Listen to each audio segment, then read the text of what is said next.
There are places on the map you might easily miss, small dots between bigger, louder cities. Chico is one of those places, but a town is more than a dot. It's made of stories, people, and memories.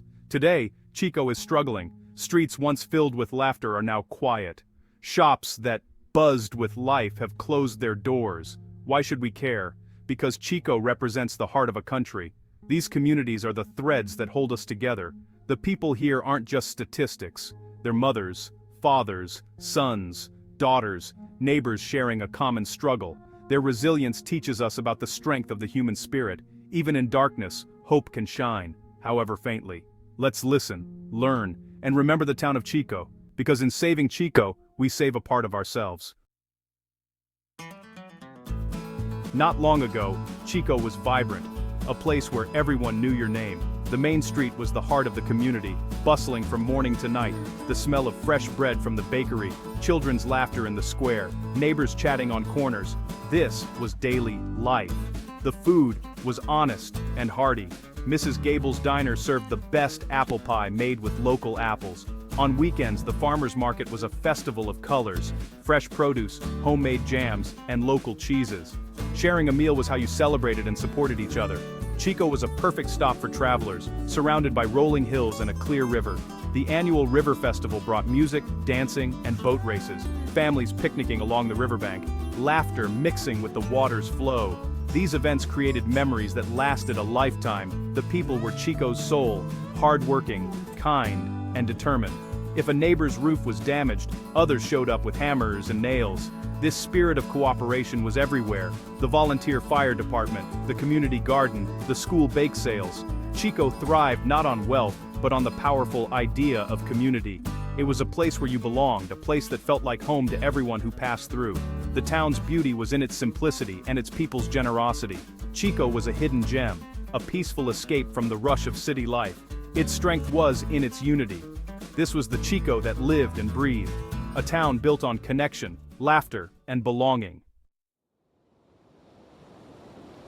Today, Chico tells a different story. The main street is quiet. For every open shop, two are boarded up. The bakery is silent, the diner empty, the factory, the town's main employer, closed, taking jobs and hope with it. Winters are harsher now. Many families struggle to heat their homes. The community hall serves as a warm bank, a small comfort in a cold reality. Hunger is a quiet enemy. The food pantry's lines grow longer, shelves empty faster. People who once donated now need help. There's shame, but also shared understanding. They're in this together. Children go to school hungry, making it hard to learn. The clinic can't keep up with health problems from poor nutrition. The heaviest burden is feeling forgotten. Chico watches the world move on without it. Pleas for help go unheard. Isolation drains the spirit. Young people leave for the cities, searching for opportunities that no longer exist here. Each departure leaves Chico older, quieter, and more uncertain. The town's struggle is not just economic, it's about dignity, hope, and survival. Chico's present is a daily fight to hold on. Meet Arthur, who's lived in Chico his whole life. He worked at the factory for 40 years and now sits in the empty square, remembering when it was full of kids. His pension is small, but he still shares vegetables from his garden with neighbors, a small kindness in a town that needs it. Sarah, a single mother, lost her job at the school and now scrapes by with odd jobs. Some days, she doesn't know how they'll get by.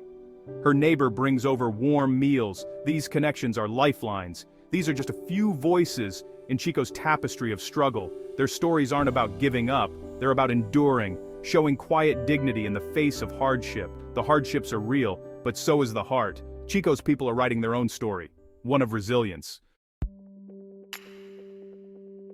Walking through Chico is like moving between two worlds. The present is quiet, buildings empty, streets still, but the past lingers. You can almost hear echoes of what was. The old cinema stands boarded up, faded posters hinting at Saturday nights filled with excitement. Now, the only audience is the wind through broken windows. The park tells a similar story. Rusty swings, overgrown grass, but the outline of a baseball field remains. Old-timers remember legendary home runs and the cheers of the crowd. Today, only the creak of swings breaks the silence. Even the homes show this divide. Peeling paint, overgrown gardens, some abandoned. But look closer. A pot of flowers, a swept porch, a freshly painted door. These small acts are defiance, a declaration that people still care. The contrast between then and now is stark and heartbreaking. Chico hasn't always been this way. The memories of good times are fresh, making the present more painful. People know what they've lost, but those memories also fuel their hope. They remember a thriving, connected community. That memory is both a source of sadness and motivation. It drives their desire to see Chico rise again. The past is not forgotten. It's a reason to keep fighting. Chico's story is one of loss, but also of longing for renewal. Despite hardship, Chico's spirit endures. Volunteers have revived the old library, turning it into a warm, safe space for connection. Sarah started a clothing swap, helping families keep their children warm. A community garden now grows fresh vegetables for anyone in need. These projects rebuild the bonds of community. Young people like Tom are cleaning up the town square, planting flowers, repairing benches. Their efforts bring color and life back to Chico's heart. The next generation hasn't given up. They're investing in their home. Acts of courage and kindness are sparks in the darkness. Chico's core, its people and their connections, remains alive. The town may be wounded, but it's not dead. This resilience is Chico's greatest strength. Even when neglected, people come together to create hope.